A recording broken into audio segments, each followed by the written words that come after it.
গল্পের নাম শেষ অপেক্ষা। গ্রামের শেষ মাথায় একটা ভাঙা টিনের ঘর। ঘরের ভেতর ঢুকলেই কাঁচা মাটির গন্ধ, দেয়ালে ফাটল, ছাদ দিয়ে বৃষ্টির পানি পড়ে।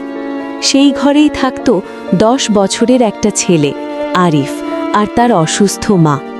আরিফের বাবা মারা গেছেন অনেক আগে। বাবার মৃত্যুর পর থেকেই আরিফের মা শয্যাশায়ী। ওষুধ লাগে, খাবার লাগে, কিন্তু টাকা নেই। তবু আরিফ কখনো কাঁদত না। প্রতিদিন ভোরে উঠে সে শহরে যেত, মানুষের বাসার সামনে দাঁড়িয়ে বলতো, কাজ থাকলে দিন, মা অসুস্থ। কেউ কাজ দিত, কেউ ধমক দিত, কেউ আবার চোখ ফিরিয়ে নিত। একদিন শীতের সকালে আরিফ কাজ পেল না। সারাদিন রাস্তায় ঘুরে বেড়ালো। সন্ধ্যায় ফিরে এসে দেখল মা কাঁপছে, জ্বর খুব বেড়েছে। মা কাঁপা কণ্ঠে বলল, বাবা, আজ যদি একটু ভাত আর ওষুধ আনতে পারতিস। আরিফের চোখ ভিজে গেল।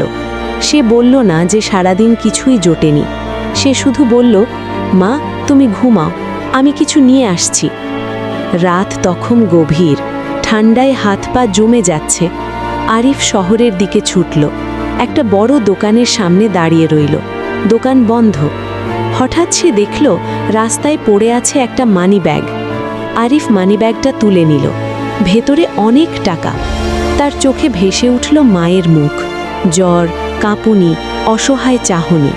তার হাত কাঁপছিল। এই টাকা নিলে মা বাঁচবে, কিন্তু এটা আমার না। আরিফ অনেকক্ষণ দাঁড়িয়ে রইল। শেষে সে দোকানের সামনে বসে অপেক্ষা করতে লাগল। কিছুক্ষণ পর এক লোক ছুটে এলো, মুখে আতঙ্ক। আরিফ ধীরে দাঁড়িয়ে বলল, কাকা, আপনার মানিব্যাগটা কি হারিয়েছেন? লোকটা অবাক হয়ে তাকালো। টাকা গুনে দেখে চোখে পানি এসে গেল। সে আরিফকে জড়িয়ে ধরে বলল, তুই ফেরেশতা বাবা, কি চাই বল, আমি দেব। আরিফ মাথা নিচু করে বলল, কাকা, আমার মা খুব অসুস্থ, শুধু আজকের ওষুধ আর একটু খাবার। লোকটা আরিফকে হাসপাতালে নিয়ে গেল, ওষুধ কিনে দিল। আরিফ দৌড়ে ঘরে ফিরল। কিন্তু ঘরে ঢুকে সে যে দৃশ্য দেখল, মা আর নড়ছে না। আরিফ মায়ের হাত ধরল, ঠান্ডা।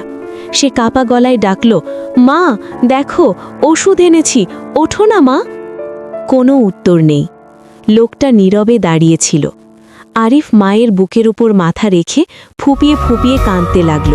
সে শুধু একটাই কথা বারবার বলছিল, মা, আর একটু অপেক্ষা করলে না, আমি তো চেষ্টা করেছিলাম। ঘরের বাইরে তখন ভোরের আলো। একটা নতুন দিন শুরু হলো। কিন্তু আরিফের পৃথিবী সেদিন চিরতরে অন্ধকার হয়ে গেল। লোকটা আরিফের এই হৃদয় বিদারক দৃশ্য দেখে পাথর হয়ে দাঁড়িয়েছিল।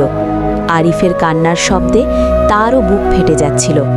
সে ধীরে ধীরে আরিফের কাছে এগিয়ে এলো, নরম হাতে তার মাথাটা আলতো করে তুলে ধরল। আরিফের চোখের জল মুছে দিয়ে অত্যন্ত মমতায় বলল, কেঁদো না বাবা, নিজেকে দোষ দিও না। তুমি তোমার সাধ্যমতো সবটুকু চেষ্টা করেছ।